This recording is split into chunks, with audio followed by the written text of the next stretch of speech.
Assalamualaikum warahmatullahi wabarakatuh. A'udzu billahi minasyaitonir rajim. Bismillahirrahmanirrahim. Alhamdulillahirabbil alamin. Wassalatu wassalamu ala asyrofil anbiya'i wal mursalin wa ala alihi washabbihi ajmain amma ba'du. Qala Rasulullah sallallahu alaihi wasallam, man shoma ramadhana imanan wa ihtisaban ghufira lahu ma taqaddama min dhanbihi.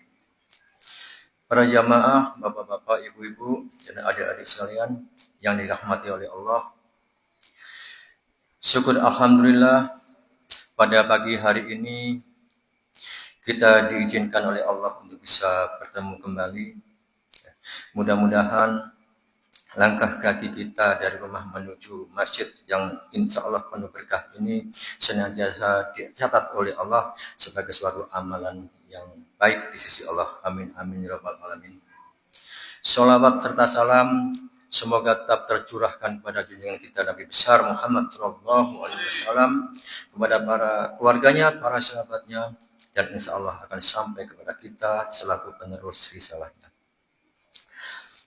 Bapak-bapak, ibu-ibu, jamaah subuh rahimakumullah. Sebagaimana hadis Rasulullah yang saya bacakan tadi, itu Rasulullah menyampaikan bahwa barang siapa yang melaksanakan puasa Ramadan dengan penuh keimanan dan penuh pengharapan, artinya penuh pengharapan atas ridha Allah, maka Allah akan mengampuni seluruh dosa-dosa kita. Jadi maknanya di sini seluruhnya, dosa apapun itu diampuni oleh Allah. Nah ini kita sebagai seorang muslim gimana dengan hadis ini? Senang nggak? Senang. Kenapa? Karena dengan melaksanakan puasa Ramadan dengan sebaik-baik mungkin, dosa kita itu diampuni seluruhnya, apapun itu. Tapi yang namanya manusia itu kadang ada yang nyeleneh itu. Kadang itu ada yang memanfaatkan hati tersebut, istilahnya menyalahgunakan. Karena apa? Karena ketidakpahamannya.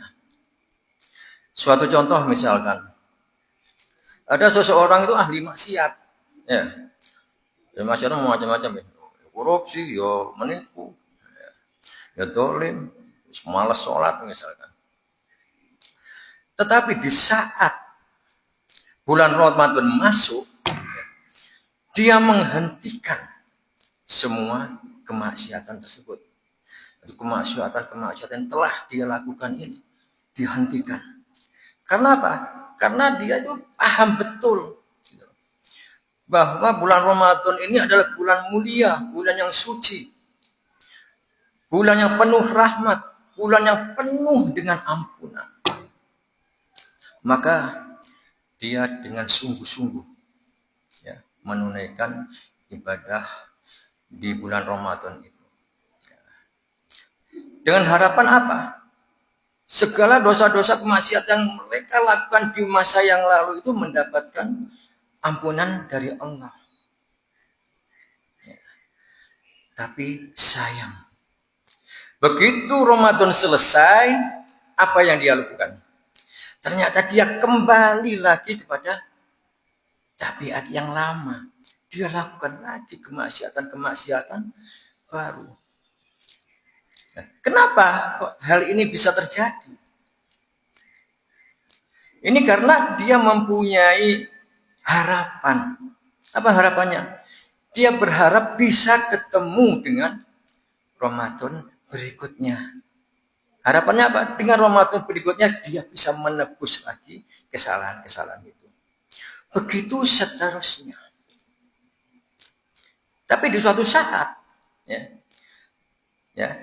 dia pada saat selesai Ramadan kemudian melakukan kembali kemaksiatan itu, ternyata belum nyampe kepada Ramadan berikutnya, ternyata dia kedatangan tamu istimewa. Siapa itu? Nah, malaikat Israel. Maka dijemputlah dia. Dan akhirnya dia meninggal pada saat belum sempat bertemu dengan Ramadan berikutnya. Ya ini yang bisa menjadikan bumerang bagi kita. Bumerangnya apa? Karena kita belum sempat bertobat kepada Allah. Belum sempat memohon ampun pada Allah. Keburu dijemput oleh malaikat maut. Kemudian mungkin muncul pertanyaan. Benarkah sih kalau kita menjalankan puasa Ramadan dengan baik itu dosa-dosa kita itu seluruhnya itu diampuni? Jawabannya apa? Benar memang. Memang hadisnya mengatakan seperti itu. Ma taqaddama. Ma itu umum. Ya. Seluruh. Jadi semua dosa apapun itu diampuni oleh Allah. Tapi ada sebuah kaidah syara ya. Itu yang menyatakan dalilu ami ya baqa fi umumihi malam yarid dalilut taksis. Ini kaidah syara. Dalil umum itu akan berlaku sebagaimana keumumannya selama tidak ada dalil yang mengkhususkannya. Jadi dalil yang pertama tadi, semua dosa-dosa diampuni itu sifatnya masih umum. Tapi seandainya ditemukan dalil yang khusus, maka keumuman dari hadis ini akan berkurang. Nah, dengan adanya kaidah syara ini, ya, kemudian para ulama itu mencoba untuk mencari adakah dalil lain yang mengkhususkan dari dalil yang umum tadi itu. Maka ternyata ditemukan yaitu di dalam sebuah hadis dari riwayat Imam Muslim yang mungkin kita kenal dengan hadis muflis. Dalil orang-orang yang bangkrut. Nah ini. Yang kurang lebih isinya demikian. Suatu saat itu Rasulullah pernah berkumpul dengan para sahabatnya dan bertanya, tahukah kalian siapa orang yang bangkrut itu? Ini pertanyaan Rasulullah kepada para sahabat. Kemudian sahabat menjawab, orang yang bangkrut itu adalah orang yang tidak punya dirham atau uang sama sekali. Dan dia sudah tidak punya harta kekayaan sama sekali. Itu jawab para sahabat. Kemudian Rasulullah menjelaskan, orang yang bangkrut di antara umatku adalah orang-orang yang pada saat di hari akhirat dia telah membawa begitu banyak pahalanya. Baik itu dari pahala sholat, pahala zakat, pahala puasa, bahkan pahala haji, bahkan mungkin dari pahala-pahala yang lain, tadarus dan lain sebagainya yang tidak disebutkan dalam hadis tersebut. Jadi dia membawa banyak sekali pahala. Tetapi mereka pernah ya mencaci maki saudaranya, memfitnah saudaranya, kemudian mencuri barang saudaranya, menumpahkan darah saudaranya, dan pernah memukul saudaranya, dan mungkin ada kedoliman-kedoliman yang lain. Maka Allah memerintahkan kepada mereka untuk mengambil pahala-pahala dari amalan dari orang tersebut untuk diberikan kepada siapa? Kepada orang-orang yang didolimi. Sampai pahalanya itu habis, ternyata urusannya di akhirat itu belum selesai, masih banyak orang yang menuntut. Maka apa kata Allah? Karena pahalanya habis, maka ambillah dosa dari orang-orang yang terdolimi ini dan timpakanlah kepada dia. Dan masukkanlah dia ke dalam neraka. Ini. Jadi maksud hadis ini begini. Ada orang ya itu membawa pahala yang banyak. Sebenarnya dia itu sudah punya tiket untuk masuk surga. Tapi di tengah perjalanan itu banyak sekali manusia-manusia yang menuntut kepada dia. Akhirnya apa? Akhirnya modal pahala yang dia bawa ini habis untuk apa? Untuk menyelesaikan urusannya itu. Karena apa? Orang-orang ini menuntut. Karena pada saat di dunia itu belum pernah diselesaikan.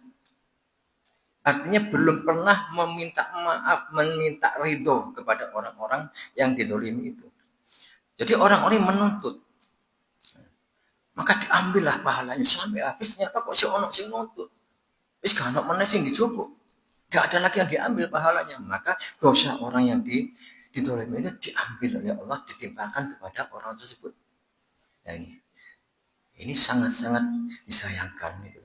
Jadi dengan keberadaan hadis muflis ini menunjukkan bahwa ternyata ya, kalau kita menghendaki atau mengharap bahwa dosa-dosa kita itu diampuni seluruhnya oleh Allah, maka tidak lain kita harus yang pertama bertobat kepada Allah, yang kedua bertobat kepada sesama kita. Artinya apa? Kita selesaikan urusan kita dengan manusia tersebut. Kalau ini sudah kita laksanakan, maka insya Allah kita akan dapatkan itu ampunan dari Allah dari seluruh dosa-dosa kita. Ini juga ada di dalam hadis Abu Hurairah, itu yang kurang lebih isinya begini. Kalau kita menginginkan kebahagiaan dan kesejahteraan hidup baik di dunia maupun di akhirat, ya, maka kita harus mampu menjaga dua hubungan. Apa itu? Yaitu hubungan yang pertama, hubungan kita dengan Allah. Itu harus kita jaga. Hablum minallah. Yang kedua, hubungan kita dengan sesama manusia. Hablum minannas. Nah, dua hubungan ini tidak bisa kita istilahnya kalahkan salah satu. Aku tak jogo hubungan dengan Allah saja, yang hubungan dengan manusia tidak, misalkan. Tidak bisa. Atau juga sebaliknya. Tidak bisa. Karena dua hubungan ini laksana mata uang yang bolak-balik, senantiasa melekat. Sebagai contoh, misalkan kita hanya menjaga hubungan kita dengan Allah saja, misalkan. Kita sangat baik dengan Allah. Ibadah kita, istilahnya boleh katakan kita ahli ibadah. Tetapi di sisi lain hubungan kita dengan sesama kita itu buruk. Kita suka berbuat dolim. Wah, numpak sepeda motor keserempet titik mesti ngomong uang dicekok-cekekai misalkan. Wah, ini repot ini. Berarti artinya apa? Kita dengan sesama manusia itu sangat buruk hubungan kita. Dan masih banyak kedoliman-kedoliman itu. Nah, maka apa kata Allah? Ya, Rasulullah itu menyampaikan sebuah hadis. Awaluma yuhasabu bihil abduhu hiya sholah. Sholuhat amalu kullu. Wah, maksudnya soluhat amalu kullu. Wa ida fasadat rudud amalu kullu. Yang pertama kali dihisab, ya, itu adalah sholat. Jika sholat itu baik, maka baik pula amalannya. Jika amalannya itu buruk, maka buruk pula amalannya. Maaf, ini saya tadi membacakan hadisnya itu kebalik. Ya, kebalik. Jadi apabila kita hubungan kita dengan Allah itu baik, ya, sementara hubungan kita dengan manusia itu buruk, maka berlaku pada hadis mukhlis tadi. Nah, begitu sebaliknya apabila hubungan kita dengan manusia baik, suka menolong, ya suka membantu, pokoknya nggak pernah berbuat dolim dengan sesama manusia. Ya. Tetapi di satu sisi hubungan kita dengan Allah itu buruk. Ya. Maka berlaku hadis yang baru saya baca tadi, yaitu awalu ma yuhasabu bihil abdu hiya sholah. Nah, itu tadi. Jadi yang pertama kali disebut adalah sholat. Ya. Karena hubungan kita itu dengan Allah buruk, ya. Sholat kita buruk. Maka apa kata Rasulullah? Berarti amalan-amalan kita, kebaikan-kebaikan kita dengan manusia yang lain ini gak bisa kita buka. Ya. Tapi sebenarnya kita sudah dapat pahala dari kebaikan itu. Fama ya'mal misqala dzarratin khairan yarah. Sekecil apapun amalan yang kita lakukan itu dicatat oleh Allah. Tapi kita nggak bisa buka di situ. Karena apa? Karena kita nggak punya kunci. Karena sholat itu adalah kunci daripada ibadah. Kan eman-eman gitu loh. Terus berusaha sebaik mungkin, ya. Ternyata kita nggak bisa menikmati itu. Jadi kuncinya ya tadi sholat. Suatu ilustrasi ya, misalkan Pak Teguh ini ahli masak, Pak Teguh ini. Ya. Dia masak ayam bakar, misalkan. Enak wis. Serp mateng, wis tak tinggal atus-atus ya. Wis mari atus tak nikmati. Ternyata sama Bu Teguh, ayam bakarnya dimasukkan lemari, kemudian dikunci. Selesai mandi nyari, nanti ayam bakar. Kok tidak bawa lemari, dikunci pisan, gak bisa menikmati. Ayam bakarku kok sama lembut, lemari sama kunci. Iya tak telepon. Nek kepingin sampean menikmati pas bote. Ya. Apa? Bagi dong THR-nya. Misalkan seperti itu. Baru Pak Teguh memberikan THR, diberikan kunci itu baru bisa membuka, menikmati pahalanya. Begitu juga amalan-amalan kita. Kalau kita tidak punya passwordnya sholat itu nggak bisa kita menikmati dari amalan-amalan kita. Apapun amalan kita akan tertutup. Di hadis lain itu Rasulullah menyampaikan, man taraka sholata muta'ammidan faqad bari'at minhu dimmatullahi wa dimmatu rasulihi. Barang siapa meninggalkan sholat dengan sengaja, maka terangkatlah perlindungan Allah dan Rasulnya. Jadi kita sudah nggak dapat perlindungan lagi. Artinya ya eman-eman, ya pahala-pahala kita itu. Jadi intinya, ya kalau kita menginginkan sebagaimana yang disebutkan dalam hadis yang pertama kali saya sebutkan tadi, bahwa apabila kita melaksanakan puasa dengan baik, maka diampuni semua dosa-dosa kita. Maka kita harus betul-betul menjaga hubungan baik kita dengan Allah maupun hubungan baik kita dengan sesama manusia. Kalau ini sudah kita perbaiki, insya Allah Allah akan mengampuni semua dosa-dosa kita. Ya. Setelah kita melaksanakan Ramadan, ya, ibadah Ramadan sampai selesai dengan baik, maka di situ kita akan mendapatkan kategori fitrah di situ. Apa makna fitrah? Mungkin makna fitrah secara umum itu kembali kepada kesucian. Kita akan menjadi orang yang suci seperti bayi yang baru lahir. Secara bahasa, fitrah itu berarti atau bermakna kembalinya manusia kepada jati dirinya. Apa jati dirinya itu manusia? Yaitu kembalinya manusia pada tujuan daripada penciptaannya itu. Itu fitrah. Apa tujuan dari penciptaan manusia?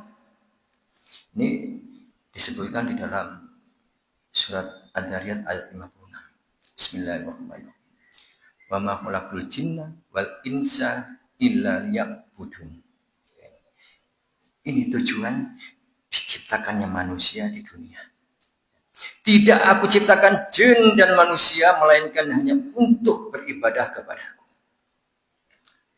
Sementara makna ibadah menurut para ulama adalah ta'atullah wa qudu'ullahu wa iltijamu masyara'a minad din. Ibadah adalah taat dan tunduk kepada Allah dan senantiasa berpegang teguh kepada syariat agama. Yang sudah barang tentu ini agama Islam. Itulah makna fitrah yang sebenarnya. Jadi kalau kita selesai melaksanakan ibadah di bulan Ramadan, ya, kemudian kita menjadi fitrah. Lantas kita mampu ya, mempertahankan ya, fitrah tersebut, artinya kita mampu tetap berpegang teguh kepada syariat Allah, mampu meninggalkan kemaksiatan-kemaksiatan yang lalu pernah kita lakukan dan telah diampuni oleh Allah itu. Inilah kita akan mendapatkan derajat, yaitu derajat takwa. Dan memang ini yang kita cari selama melaksanakan ibadah Ramadan. Jadi kita akan mendapatkan derajat takwa tatkala kita mampu menjaga kefitrahan kita. Tetapi apabila sebaliknya, selesai Ramadan ternyata kita tidak mampu menjaga fitrah kita, kita kembali kepada kemaksiatan-kemaksiatan yang lalu. Inilah yang akan mencelakakan kita. Karena apa? Karena umur kita nggak ada yang tahu kapan kita diambil. Ya kalau ketemu Ramadan nanti, kita Bapak bisa betul-betul memohon ampun nanti bisa.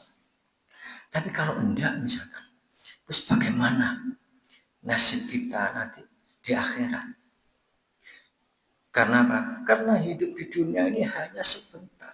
Sementara hidup di akhirat itu sangat kekal, nggak ada batasnya. Katakanlah kita kalau ibu-ibu misalkan menutup aurat misalkan ya, mau menutup aurat. Kenapa sih kok angel misalkan alasannya ribet atau sumuk misalkan. Sumuk kita di dunia itu hanya seberapa sih? Kalau dikasih umur 60 itu cuma ketemu 30 tahun. Bayangkan sumuknya di neraka yang sifatnya kekal. Ya ini. Untuk itulah, monggo kita bersama-sama, saya mengajak termasuk diri saya sendiri, kita pertahankan fitrah kita. Ya. Bapak-bapak, ibu-ibu yang dirahmati Allah. Kesimpulan dari materi khutbah subuh pada pagi hari ini adalah apabila kita menghendaki ampunan Allah dari seluruh dosa-dosa kita yang lalu, maka kita harus melakukan 2 langkah, yaitu bertobat kepada Allah dan bertobat kepada manusia. Kita harus menjaga hubungan baik dari kedua hubungan ini. Hubungan kita dengan Allah harus kita jaga, hubungan dengan manusia harus kita jaga. Yang kedua, kita harus mampu mempertahankan fitrah kita. Kita harus mampu tetap berpegang teguh kepada syariat-syariat agama Allah. Insya Allah, kalau ini bisa berhasil kita penuhi, kita akan mendapatkan derajat sebagai orang-orang yang bertakwa. Demikianlah yang bisa saya sampaikan. Mudah-mudahan ini bisa bermanfaat khususnya bagi diri saya sendiri dan juga para jamaah sekalian. Sebelumnya saya mohon maaf apabila ada kesalahan, salah baca atau dan sebagainya, itu hanya semata-mata kebodohan kami, dan apabila itu ada benarnya itu semata-mata memang mutlak datangnya dari Allah. Baik, kita akhiri majelis ilmu pada pagi hari ini dengan membacakan istighfar 3 kali dan dilanjutkan dengan doa kafaratul majelis. Astaghfirullahaladzim, astaghfirullahaladzim, astaghfirullahaladzim. Subhanakallahumma wa bihamdika asyhadu an la ilaha illa anta astaghfiruka wa atubu ilaik. Wassalamualaikum warahmatullahi wabarakatuh.